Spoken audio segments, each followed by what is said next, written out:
مغرب یا باطل یا کہیے کہ کفر جو اس سے جو جسے خطرہ ہے اور جسے گویا کہیے کہ وہ جس سے ایک اس کے اندر سراسیمگی ہے یا جس سے وہ ڈرتا ہے، جس کا وہ خوف رکھتا ہے، وہ یہی دعوت کا، وہ یہی اسلام کا یہی پہلو ہے۔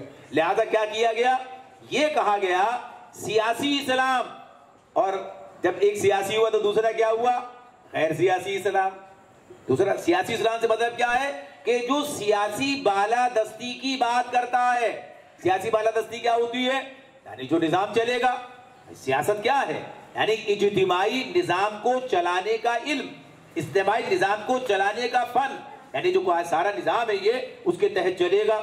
تو جب یہ کہا جائے کہ جب یہ اسلام، یہ جو لوگ یہ بات کرتے ہیں تو انہیں کہا کہ یہ سیاسی اسلام ہو گیا۔ اور باقی کیا ہے؟ یہ جو اس سے کوئی تعارض نہیں کرتے، جو اس بات پر کوئی اصرار نہیں کرتے، اس کا مطالبہ نہیں کرتے، یا اس کے لیے کوئی جدوجہد کا کوئی پروگرام نہیں رکھتے، اس معاملے میں کوئی کشمکش ان کی نہیں ہے چلتے ہوئے نظام سے، تو ان کے نزدیک یہ صحیح اسلام ہے۔ غیر یعنی سیاسی، یہ صحیح اسلام کہہ رہے ہیں۔ تو یہ جو تقسیم کی ہے یہ باطل نے کی، ہمارے پاس نہیں ہے، قرآن میں کہیں نہیں ہے، حدیث میں کہیں نہیں ہے، بلکہ کلمہ خود ہمارا سیاسی ہے مکمل۔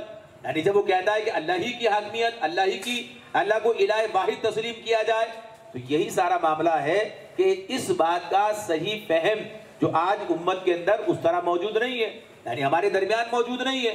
لوگ سمجھتے ہیں کہ شاید یہ الگ بات ہے اور یہ الگ بات ہے، دین سے بھی چند چیزوں کا نام ہے، تو پھر اب کیوں بات کر رہے ہیں جہاد کی؟ یہ جو بات کہتے ہیں اگر دین ہے، ہم تو یہ بات عرض کر رہے ہیں کہ یہ اصل پورا اس کا پھیلاؤ کتنا ہے، اس کا معاملہ کیا ہے یہ، تو اسی اعتبار سے، ورنہ ظاہر سی بات ہے کہ اپنا نماز روزہ کرتے رہیے اور کہیں کچھ بھی ہو رہا ہے تو اس سے آپ کو کیا فرق پڑتا ہے؟ دیکھیں صرف کہنے سے کچھ نہیں ہوتا، اس کے لیے تو اس درجے کی قوت درکار ہے۔ یہ فرد کا معاملہ بھی نہیں ہے، یہ کوئی کسی گروہ کا معاملہ بھی نہیں ہے، یہ تو پوری دنیا کے اندر اقوام عالم حکومتوں کے معاملات ہیں۔ اس کے اندر تو وہ کہیے اتنی ساری انوالومنٹ ہے، یہ ساری کی ساری حکومت کی خارجہ پالیسی ہے، حکومت کا اپنا اس معاملے کے اندر دوسرے لوگوں کے ساتھ جو معاہدات ہیں ان کا باقی رکھنا، ختم کرنا، یا فوج کا جانا، کہ یہ اپنی مرضی سے کسی ایک آدمی کا معاملہ ہے؟ ظاہر سی بات ہے سارا سیاسی معاملہ سارا جو ہے یہ اسی اعتبار سے ہے کہ جو نظام ہوگا اس کے ماتحت یہ کام چلے گا۔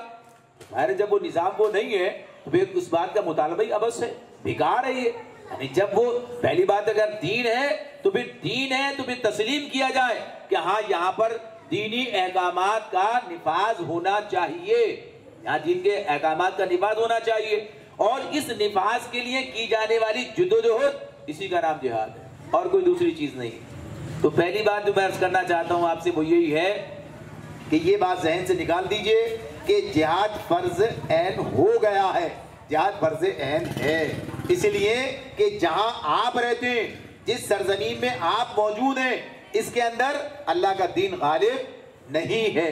اللہ کا دین جو ہے بس کچھ ہے کچھ نہیں ہے، ایک مغلوبہ ہے، ایک ایسی کیفیت ہے، چند چیزیں ہیں اور بہت سی چیزیں نہیں ہیں۔ یعنی آپ ہمارا عدالتی نظام ہے، ہمارا معاشی نظام ہے، ہمارا سیاسی نظام ہے، ان سارے نظاموں کے اندر آپ دیکھیں گے کہ چند ایک باتیں جو ہیں وہاں کہیں اسلام کی بات نظر آئے گی، اور بے شمار باتیں، بہت ساری باتیں ایسی ہوں گی کہ جہاں اسلام کا معاملہ نہیں ہوگا، بلکہ وہاں غیر اسلام سے جو ہے رہنمائی لی جا رہی ہے، ان کے مطابق معاملات چل رہے ہوں گے۔ تو یہ سارا کا سارا اسے کلی اسلامی بنانا، اس لیے کہ اسلام جو ہے وہ شراکت کو تو قبول کرتا ہی نہیں ہے، وہ شرک کو تو، یا شراکت شرک کہتا ہے اور شرک حرام ہے۔ تو اس اعتبار سے ہماری ذمہ داری کل بھی تھی، آج بھی ہے، اور جب تک یہ غالب نہیں ہوتا جب تک رہے گی۔